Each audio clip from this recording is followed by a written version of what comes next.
Let's go, you guys. 2-0 win at home against Fulham, courtesy of Kai Havertz today. Today, actually, I'm going to call him King Kai Havertz because he scored the 2 goals today. And I think right now, you guys, we have kinda, in a way, secured a top 4 spot for next season. I think we're like 2 points behind Leicester City, who have a game against Newcastle. And as I was saying before, during tough periods like this, as we saw last season, we saw Leicester City crumble. We're going to play them twice within this month in an FA Cup final and in the league too. So, you guys, I do feel quite confident now that we are going to get a top 3 spot. And for me, it's exciting because now the season's nearly over. We can think about how we're going to improve for next season, how we're going to make some smart additions in the market to help improve the team. And hopefully as well, I'm hoping that with Tuchel having a full pre-season to work with the players, that's going to boost the understanding of the system even more, but also of each other's game, because I do feel at times that, I think this game kind of showed it to me as well, that at times it feels like there's a bit of a miscommunication with our final balls in the final third. If we want to win the league next season, we have to see big improvements in that area, but you guys, this was a big positive day today. And if you guys are happy with the result, if you're happy with the win, with Kai Havertz scoring 2 goals, if you think we're going to beat Real Madrid and of course have an amazing end to the season, then smash that like button. I want to get over 3,000 likes for today's video.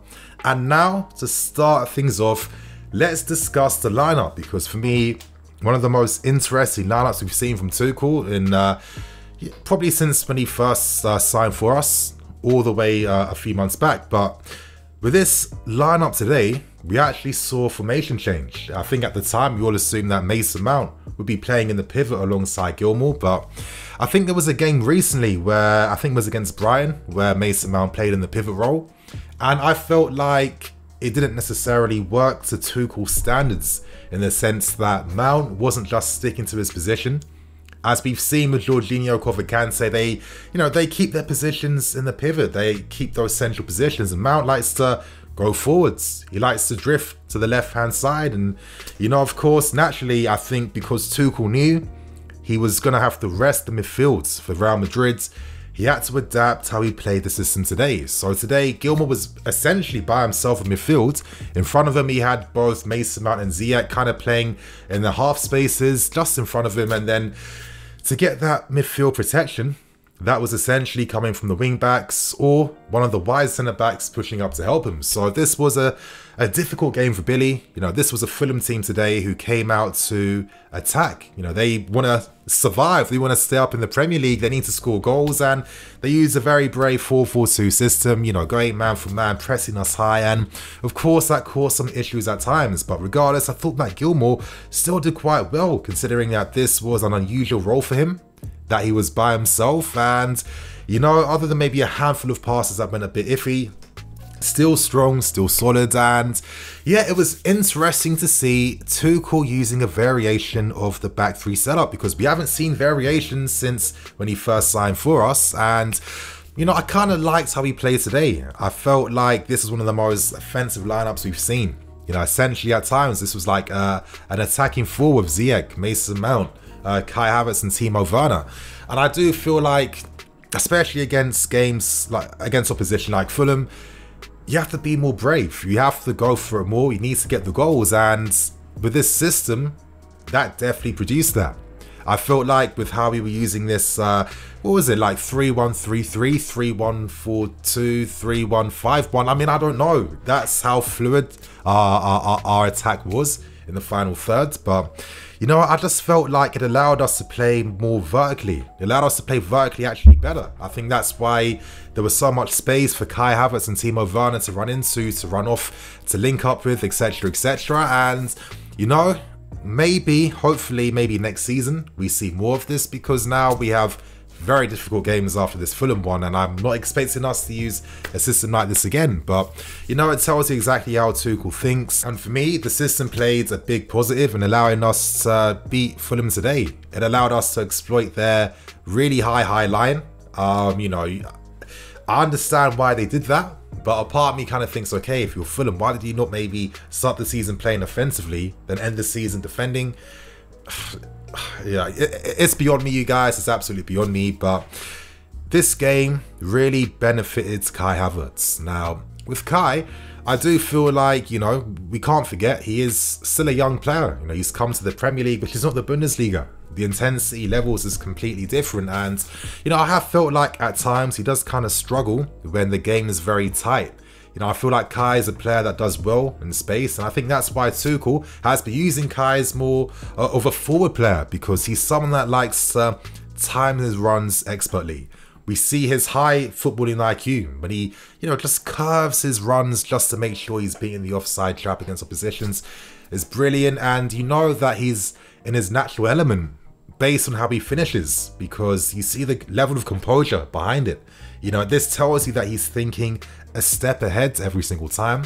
This isn't just a spur of the moment thing. This is well orchestrated, because for me, this is how he's in his zone. This is how he plays. Next season it's going to be interesting if we get this big money striker. How is Kai going to adjust playing alongside one of them? Time will tell, we'll find out. But with the pre-season, I'm sure we're going to find some very good uses for these guys. But, you know, today Havertz really demonstrated why he's got that potential. He's got the talent. Of course, took his goals very beautifully. The first goal, of course, which I'll speak about in great detail just a tiny bit later on, you guys. You know, it really sums up how he's able to just understand where to be at the right time. I've been saying religiously throughout the season that I hope he plays more games playing up front, and I think he's been quite decent in that area. Does this mean we're going to see him against Real Madrid? I'm not too sure. But if he comes on and has some involvement in the game, you can imagine that it's going to be quite good and quite useful for us. But, you know, now we've got Kai out of the way, you guys, I think it's time to speak about Mr. Mason Mount, because, wow, what play. What play to create that first goal. It was actually seeing him make that run where he just collected the ball from the air, beautiful first touch control, and then he made it look so easy by playing a perfectly executed and weighted pass in behind for Kai Havertz to run onto. I think it's safe to say without doubt, Mason Mount is our player of the season. His development has just been exponential, and to be honest, as I've been saying all from last season, you guys, if you're going to write him off because of last season, then it kind of told me that you don't really know what the player's about. A lot of us that have been watching Mason since back in the youth team days, back in the academy, you guys, we knew what he's about, what he can bring, what he can do. To translate that to the top flight of football takes a bit of time, but I think right now, last season was definitely an educational season for Mason Mount, but this year he's definitely showing signs of him showing that, yes, I'm a big player, I'm a great player, and I have the potential to go all the way. So great to see Mason Mount just stepping up even more right now. And to be honest, you guys, you know, this game today was mostly positive. I had a handful of tiny negatives. I don't know. Some of them came from Timo Werner. Now, it's going to sound extremely rich because actually Werner today should have got 2 assists. You know, Hakim Ziyech earlier, who, you know, he was finding some very good areas between the lines, demonstrating his great passing in behind as well. We saw a few little nutmegs at times too, and having that like attacking quartet of Mount, Ziyech, Kai and Werner created a lot of issues for Fulham because we were able to go literally man v man against them. And I thought Ziyech today had a good game.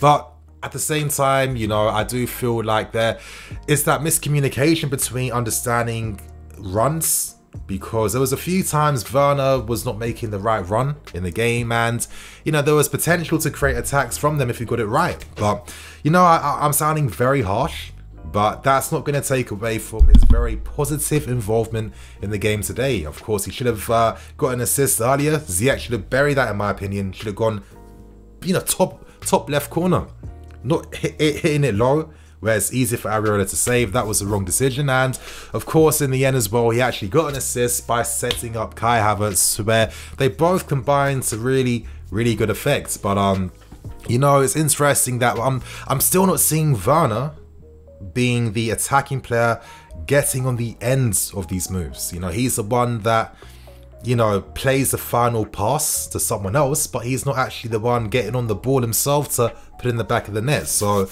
we have to see more improvement in that area. However, this was a positive performance for the team today. But you know, I could actually go on with this review, you guys. There were so many good performances. Reece James today, just demonstrating why he's one of the best young right backs in world football. Because yeah, how many back post headers was he constantly making? How often did he have players running at him, and Anguissa and Robinson coming out on top, left, right, and centre, and playing those, you know, passes in the right channels to find your ZX, to find your Masons, to kickstart more counter-attacks.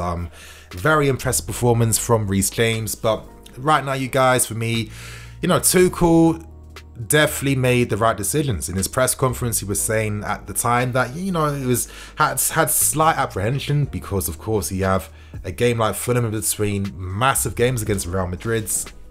You know, it's hard. It is difficult.